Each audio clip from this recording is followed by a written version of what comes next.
আসসালামু আলাইকুম।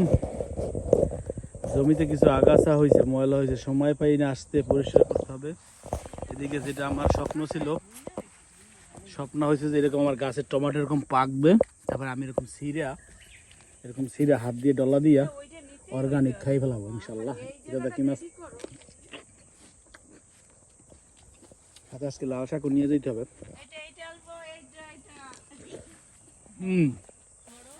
হেচিমা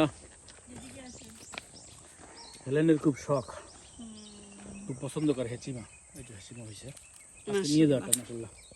একটা হইছে নাকি আরো আছে? কোথাও আরো বেরোইছে, কোথাও লুকাই আছে। এগুলো বাংলাদেশের এটা গাছ। প্রথম বাংলাদেশি বটবুটি।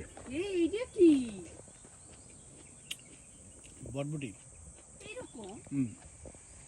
বরবটির ফুল ওরকম তো না। আলহামদুলিল্লাহ।